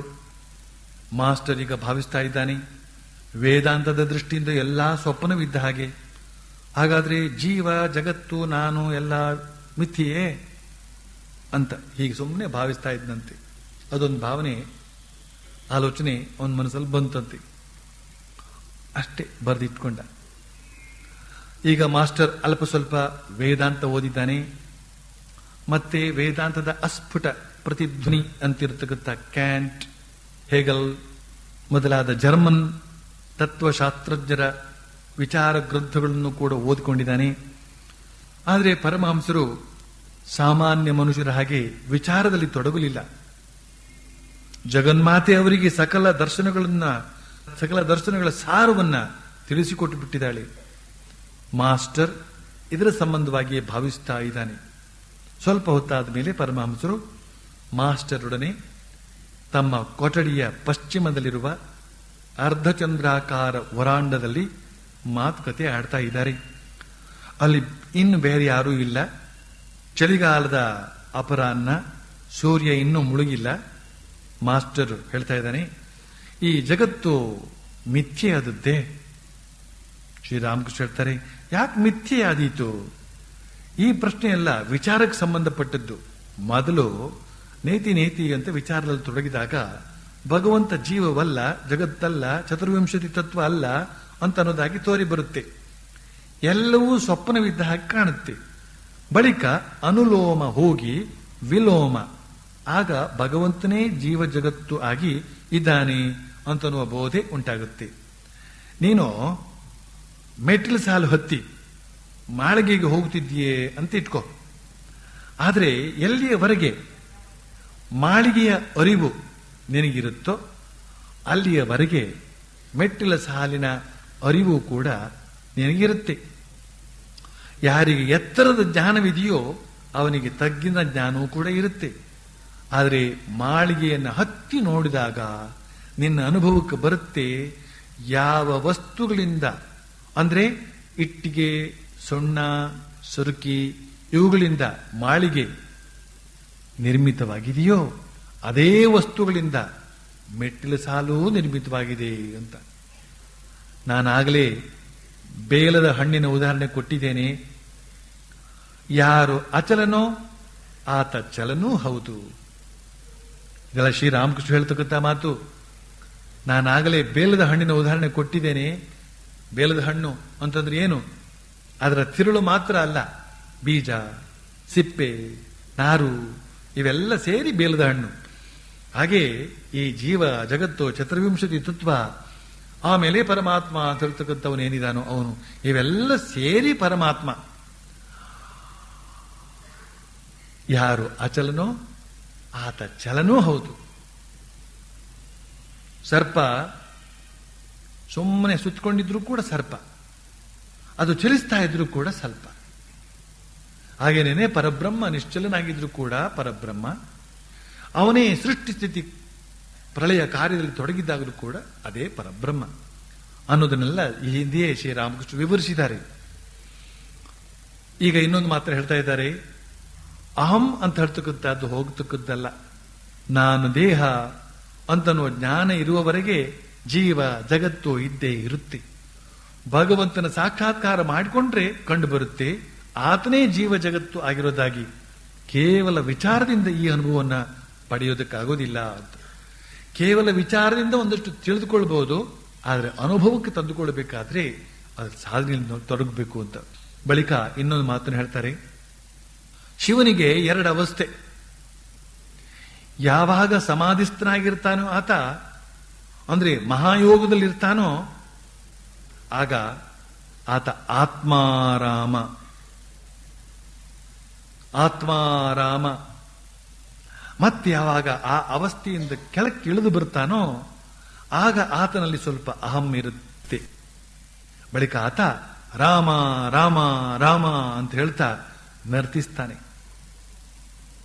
ಅಂತನೋ ಮಾತನ್ನು ಹೇಳ್ತಾ ಇದ್ದಾರೆ ಶ್ರೀರಾಮಕೃಷ್ಣ. ಶಿವನ ಉದಾಹರಣೆ ಕೊಟ್ಟು, ಶಿವ ಧ್ಯಾನಮಗ್ನನಾಗಿದ್ದಾಗ ಆತ್ಮಾರಾಮ, ಧ್ಯಾನದಿಂದ ಕೆಳಗೆ ಬಂದಾಗ ರಾಮ ರಾಮ. ಆತ್ಮಾರಾಮ ಅಂತ ಹೇಳಿದ್ರೆ ಆನಂದಮಯನಾದ ರಾಮನೊಂದಿಗೆ ಐಕ್ಯಗೊಂಡು ತಾದಾತ್ಮ್ಯಗೊಂಡು ಆನಂದ ತೊಂದಲನಾಗಿ ಇರತಕ್ಕಂಥದ್ದು. ಮಾತಿಲ್ಲ, ಕಥೆ ಇಲ್ಲ, ಬರೀ ಅನುಭವ.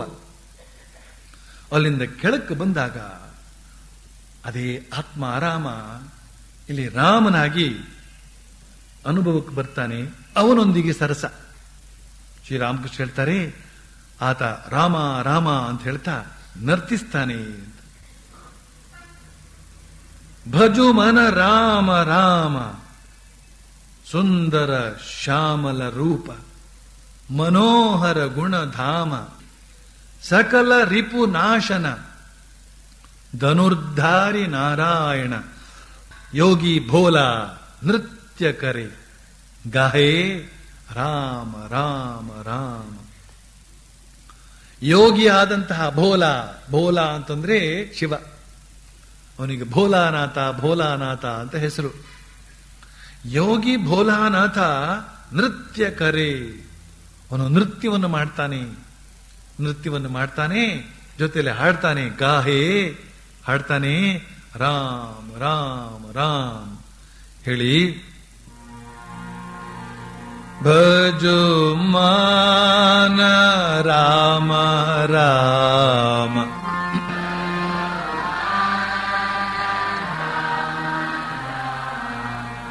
ಭಜೋ ಮಾನ ರಾಮ ರಾಮ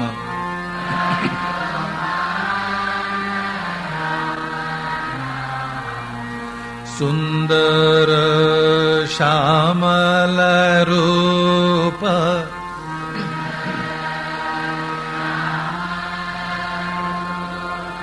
ಸುಂದರ ಶ್ಯಾಮಲ ರೂಪ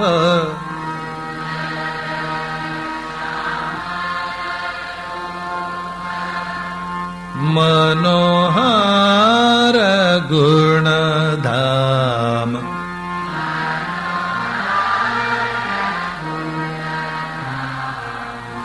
मनोहर गुणधाम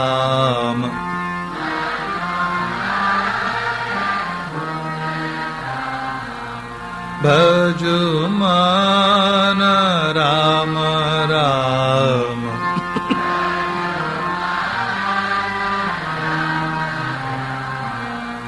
भजु मन राम राम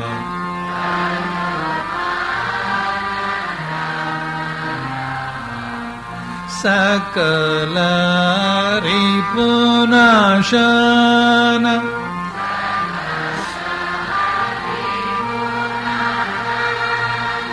सकल रिपुनाशन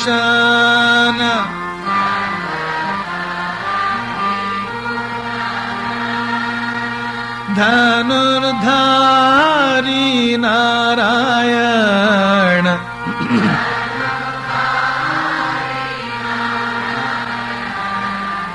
सकल रिपुनाशन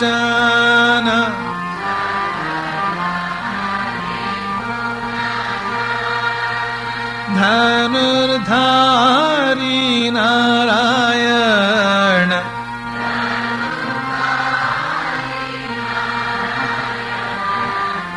योगी भोला नृत्य करे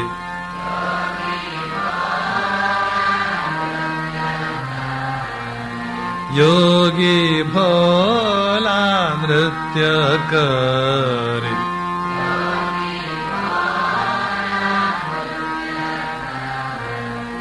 गाहे राम राम राम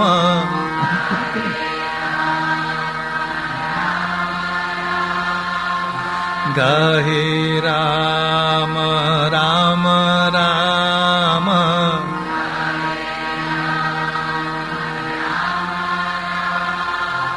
गाहे राम राम राम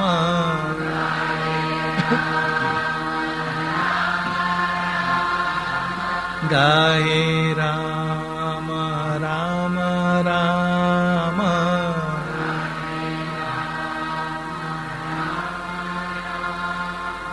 गाहे राम राम राम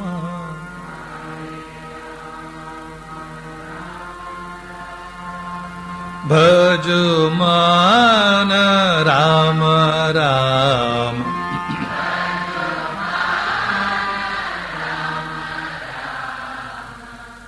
भजो मन राम राम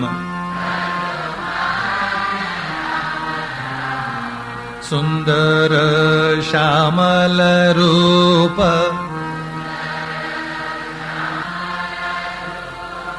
सुंदर श्यामल रूप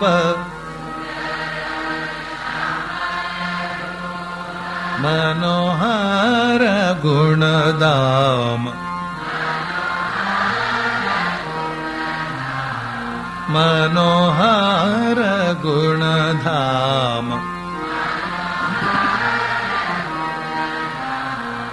सकल रिपुनाशन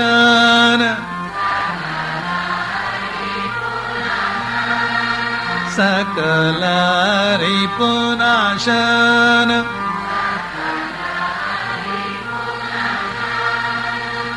धनुर्धारी नारायण सकल रिपुनाशन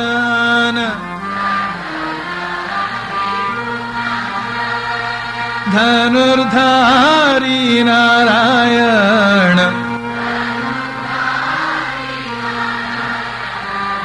योगी बोला नृत्य करे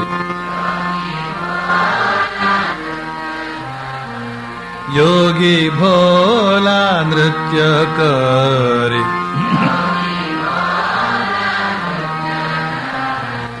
गाहे राम राम राम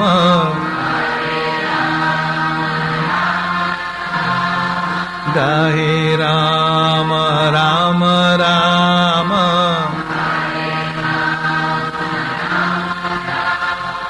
ಗಾಯೇ ರಾಮ ರಾಮ ರಾಮ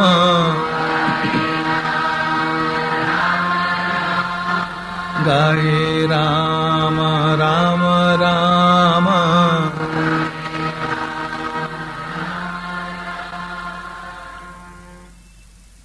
ಅಂತ ಹೇಳ್ತಾ ನರ್ತಿಸ್ತಾನೆ ಆತ ಶಿವ. ಆನಂದದ ಸಂಕೇತ ಅದು. ಮಕ್ಕಳು ಕೂಡ ಅಷ್ಟೇ, ಖುಷಿ ಆಯಿತು ಅಂತ ಹೇಳಿದ್ರೆ ಕುಣಿದಾಡ್ಬಿಡುತ್ತವೆ. ನಮಗೂ ಕುಣಿದಾಡ್ಬೇಕು ಅಂತ ಮನಸ್ಸಿದೆ, ನಾಚಿಕೆ. ಆದ್ರೆ ನಿಜವಾದ ಆನಂದ ಅಂತ ಹೇಳ್ತಕ್ಕಂಥದ್ದು ಬಂದು ಮತ್ತೇರಿದಾಗ ನಾಚಿಕೆಯಲ್ಲಿರುತ್ತೆ, ಆಗ ಕುಣಿದಾಡೋದು ಅಂತೆ. ಸಾಕ್ಷಾತ್ ಶಿವನು ಕೂಡ ನರ್ತನ, ಈ ಕಡೆ ಕೃಷ್ಣ ನರ್ತನ, ಇಲ್ಲಿ ಶ್ರೀರಾಮಕೃಷ್ಣರು ಕೂಡ ನರ್ತನ. ಮಾಸ್ಟರ್ ಮುಂದುವರಿಸ್ತಾನೆ. ಪರಮಹಂಸರು ಶಿವನ ಅವಸ್ಥೆಯನ್ನು ವರ್ಣನೆ ಮಾಡಿ ತಮ್ಮ ಅವಸ್ಥೆ ಸೂಚಿಸಿ ಹೇಳಿದ್ರೇನು?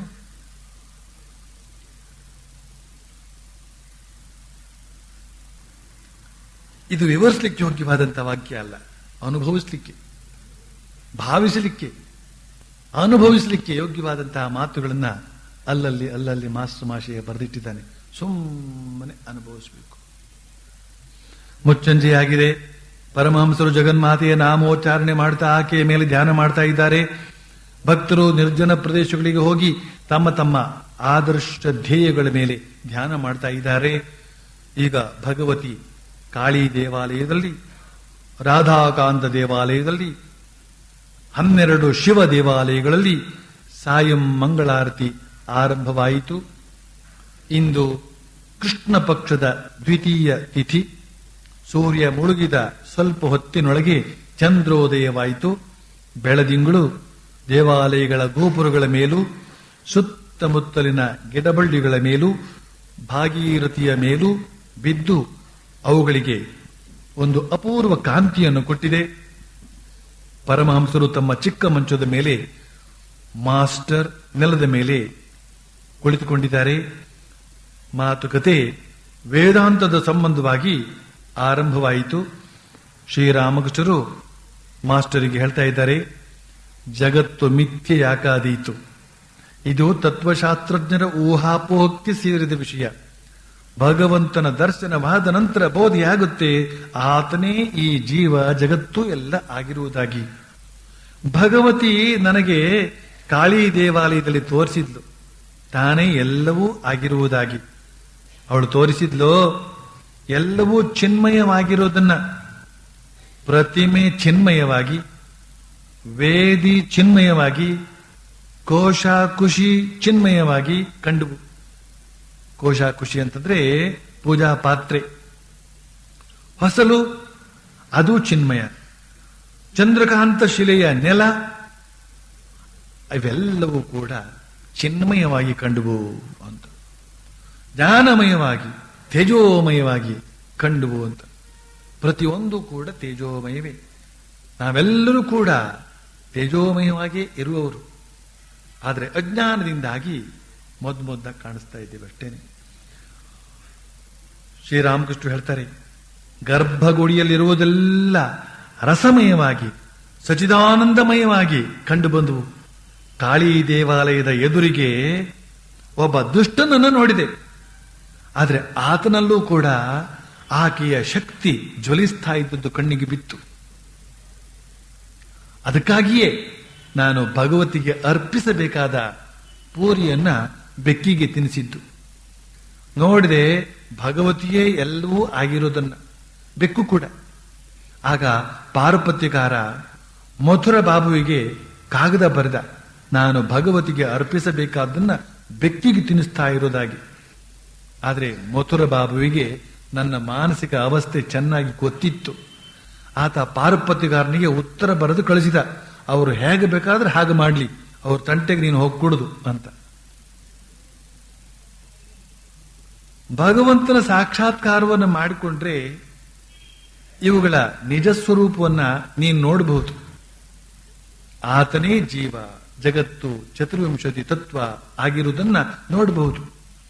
ಆದರೆ ಆತ ಸಂಪೂರ್ಣವಾಗಿ ಅಹಂ ಅಂತನ್ನೋದನ್ನ ತೊಡೆದು ಹಾಕಿಬಿಟ್ಟಿದ್ದೆ ಆದರೆ ಬಳಿಕ ಏನಿರುತ್ತೆ ಅಂತನ್ನೋದನ್ನ ಬಾಯಿಯಿಂದ ಹೇಳೋದಕ್ಕಾಗೋದಿಲ್ಲ. ರಾಮ್ ಪ್ರಸಾದ ತನ್ನ ಒಂದು ಹಾಡಿನಲ್ಲಿ ಹೇಳಿದಾನೆ, ಆಗ ನೀನು ಒಳ್ಳೆಯವನೋ ಅಥವಾ ನಾನು ಒಳ್ಳೆಯವನೋ ಅಂತನ್ನೋದು ನಿನಗೆ ಗೊತ್ತಾಗುತ್ತೆ ಅಂತ. ಆ ಅವಸ್ಥೆ ನನಗೆ ಒಮ್ಮೊಮ್ಮೆ ಉಂಟಾಗುತ್ತೆ.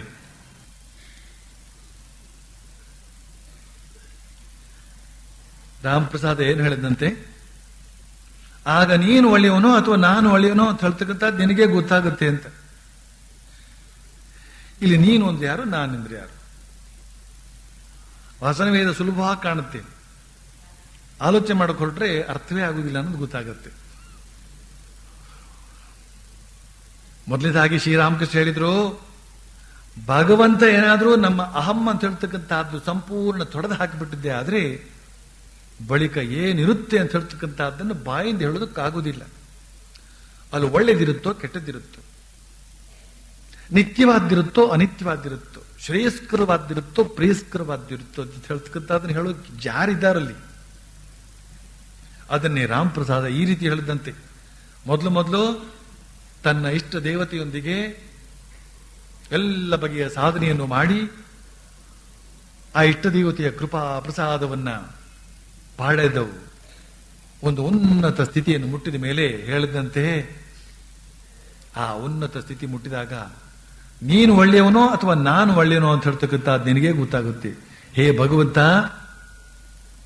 ನಾನು ಒಳ್ಳೆಯವನಲ್ಲ ಅಂತ ತಿಳ್ಕೊಂಡ್ಯಾ? ನಾನು ಒಳ್ಳೆಯವನಲ್ಲ, ನಾನು ಪಾಪಿ ಇತ್ಯಾದಿ ಅಂತ ಏನಾದ್ರು ತಿಳ್ಕೊಂಡ್ಯಾ? ನಾನೊಬ್ಬ ಸಾಮಾನ್ಯ ಹುಲು ಮನುಷ್ಯ ಅಂತ ತಿಳ್ಕೊಂಡ್ಯಾ? ಆ ಸ್ಥಿತಿ ಬಂದಾಗ ನಿನಗೆ ಗೊತ್ತಾಗುತ್ತೆ, ನಾನ್ಯಾರೋ ನೀನು ಅವನೇ, ನೀನ್ಯಾರೋ ನಾನು ಅವನೇ. ಆ ಸ್ಥಿತಿ ಅಂತಂದ್ರೆ ಅಹಂಕಾರ ರಾಹಿತ್ಯ ಅಂತ ಹೇಳ್ತಕ್ಕಂಥ ಸ್ಥಿತಿ. ಈ ಅಹಂಕಾರ ಅಂತ ಹೇಳ್ತಕ್ಕಂಥದ್ದು ಇರುವವರೆಗೆ ಆ ಸ್ಥಿತಿ ಬರೋದಿಲ್ಲ. ಅಹಂಕಾರ ಹೋಯ್ತು ಅಂತ ಹೇಳಿದ್ರೆ ನಾನು ಒಳ್ಳೆಯವನೋ ಅವನು ಒಳ್ಳೆಯವನೋ, ಅಥವಾ ಅವನು ಕೆಟ್ಟವನೋ ನಾನು ಕೆಟ್ಟವನೋ. ಯಾರು ಒಳ್ಳೆಯವರಿಲ್ಲ, ಯಾರು ಕೆಟ್ಟವರಿಲ್ಲ, ಒಳ್ಳೆಯದೂ ಇಲ್ಲ ಕೆಟ್ಟದ್ದೂ ಇಲ್ಲ. ಕೊನೆಗಿರೋದು ಒಂದು ಹಿಡಿ ಬೂದಿ. ಮನುಷ್ಯ ಪ್ರಾಣ ಬಿಟ್ಟು ಅವನ ಶರೀರವನ್ನು ಸುಟ್ಟು ನೋಡಿದ ಮೇಲೆ ಏನಿರುತ್ತಲ್ಲಿ? ಒಂದು ಹಿಡಿ ಬೂದಿ. ಇಲ್ಲೇ ಇರೋದು ಒಂದು ಹಿಡಿ ಬೂದಿ. ಆ ಬೂದಿ ಒಳ್ಳೆಯದು ಕೆಟ್ಟದ್ದು. ಇದು ಬೂದಿ ವಿಚಾರವಾಯಿತು. ಆದರೆ ಸಾಕ್ಷಾತ್ಕಾರವಾದಾಗ ಅವನ ಅಜ್ಞಾನ ಅಂತ ಹೇಳ್ತಕ್ಕಂಥದ್ದು ನಾಶವಾಗಿ ಒಂದು ಹಿಡಿ ಬೂದಿಯಾಗಿರುತ್ತೆ. ಅಲ್ಲಿ ಜ್ಞಾನ ಮಾತ್ರ ಇರುತ್ತೆ. ಜ್ಞಾನ ಮಾತ್ರ ಇದ್ದಾಗ ಒಳ್ಳೇದ್ಯಾವುದು ಕೆಟ್ಟದ್ಯಾವುದು, ಎಲ್ಲೆಲ್ಲೂ ಜ್ಞಾನ, ಎಲ್ಲೆಲ್ಲೂ ಚಿನ್ಮಯ, ಎಲ್ಲೆಲ್ಲೂ ಅದೇ ಸಚ್ಚಿದಾನಂದ. ಅಲ್ಲಿ ಒಳ್ಳೇದ್ಯಾವುದು ಕೆಟ್ಟದ್ಯಾವುದು, ಎಲ್ಲವೂ ಒಳ್ಳೆಯದೇ, ಎಲ್ಲವೂ ಮಂಗಳಮಯವೇ ಅಂತನೋ ಅನುಭವ ಬರುತ್ತೆ. ಇಂಥ ಅವಸ್ಥೆ ನನಗೂ ಒಮ್ಮೊಮ್ಮೆ ಉಂಟಾಗುತ್ತಿತ್ತು ಅಂತ ಹೇಳ್ತಾರೆ ಶ್ರೀರಾಮಕೃಷ್ಣರು. ಬಳಿಕ ಹೇಳ್ತಾರೆ, ಯಾವುದೇ ಆಗಲಿ ವಿಚಾರದ ಮೂಲಕ ಒಂದು ವಿಧವಾಗಿ ತೋರುತ್ತೆ, ಆ ವಸ್ತುವೇ ಭಗವಂತ ತೋರಿಸಿದಾಗ ಸಂಪೂರ್ಣ ಬೇರೆ ರೀತಿಯಾಗಿ ತೋರಿ ಬರುತ್ತೆ ಅಂತ. ಈ ಜಗತ್ತು ಅಂತ ಹೇಳ್ತಕ್ಕಂಥದ್ದು ಏನಿದೆಯೋ, ಈ ಜಗತ್ತಿನಲ್ಲಿ ಇರ್ತಕ್ಕಂಥ ಸ್ತ್ರೀ ಪುರುಷರು, ಪ್ರಾಣಿ ಪಕ್ಷಿಗಳು ಅಂತ ಹೇಳ್ತಕ್ಕಂಥ ಉಳೇನಿಯಲ್ಲ ಇವೆಯೋ, ಇವುಗಳ ಕುರಿತಾಗಿ ನಾವೇ ಭಾವಿಸಿ ನೋಡಿದಾಗ, ನಾವೇ ವಿಚಾರಿಸಿ ನೋಡಿದಾಗ, ನಾವೇ ಆಲೋಚಿಸಿ ನೋಡಿದಾಗ ಒಂದು ಬಗೆಯಾಗಿ ಕಂಡು ಬರುತ್ತೆ.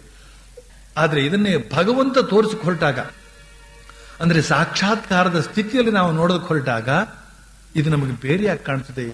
ಹೇಗೆ ಬೇರೆಯಾಗಿ ಕಾಣ್ತದೆ? ಇದೆಲ್ಲವೂ ಚಿನ್ಮಯವಾಗಿ ಕಾಣ್ತದೆ ಅಂತ. ಇದು ಅನುಭವದ ಮಾತು, ಓದಿದ ಮಾತಲ್ಲ.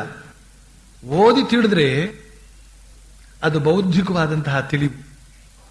ಆಗ ನಮಗೆ ಆಗ್ತಕ್ಕಂಥ ದರ್ಶನವೇ ಬೇರೆ. ಈ ಪ್ರತ್ಯೇಕತೆ ಅಂತ ಹೇಳ್ತಕ್ಕಂಥದ್ದು, ಈ ಸುಖ ದುಃಖ ಅಂತ ಹೇಳ್ತಕ್ಕಂಥದ್ದು, ಈ ಲಾಭ ನಷ್ಟ ಅಂತ ಹೇಳ್ತಕ್ಕಂಥದ್ದು, ಆ ಊರು ಈ ಊರು ಅಂತ ಹೇಳ್ತಕ್ಕಂಥದ್ದು, ಇವುಗಳೆಲ್ಲ ನಮ್ಮ ಗಮನಕ್ಕೆ ಬರುತ್ತವೆ. ಅವರು ಒಳ್ಳೆಯವರು, ಇವರು ಕೆಟ್ಟವರು ಅಂತ ಹೇಳ್ತಕ್ಕಂಥದ್ದು, ಇವುಗಳೆಲ್ಲ ನಮ್ಮ ಗಮನಕ್ಕೆ ಬರುತ್ತವೆ. ಆದರೆ ಭಗವಂತ ತಾನೇ ಎಲ್ಲವೂ ಆಗಿರುವುದಾಗಿ, ಅದೇ ಸಚ್ಚಿದಾನಂದವೇ ಎಲ್ಲವೂ ಆಗಿರುವುದಾಗಿ ತೋರಿಸಿದಾಗ ಅವನು ಕೈ ಮುಕ್ಕೊಂಡಿರೋದಲ್ಲದೆ ಬೇರಿನೇನು ಮಾಡೋಕ್ಕೆ ಸಾಧ್ಯವಾಗುವುದಿಲ್ಲ ಅವನಿಂದ. ಕಣ್ಣು ಹಾಯಿಸಿದಲ್ಲೆಲ್ಲ ಆನಂದವನ್ನೇ ಅನುಭವಿಸ್ತಾನೆ. ಯಾತಕ್ಕೆ ಅಂತಂದ್ರೆ ಅಲ್ಲಿ ಅದೇ ಸಚಿದಾನಂದವನ್ನು ಅವನು ದರ್ಶನ ಮಾಡ್ತಾ ಇರ್ತಾನೆ ಅಂತನೋ ಮಾತನ್ನ ಶ್ರೀರಾಮಕೃಷ್ಣ ಹೇಳ್ತಾರೆ. ಅಂತ ಹೇಳಿ ಇಂದಿನ ಉಪನ್ಯಾಸವನ್ನ ಇಲ್ಲಿಗೆ ಮುಗಿಸಿ ಮುಂದಿನದನ್ನ ಶ್ರೀರಾಮಕೃಷ್ಣರ ಕೃಪೆಯಿಂದ ಮುಂದಿನ ಶನಿವಾರ ಮುಂದುವರಿಸ್ತೇನೆ. ಓಂ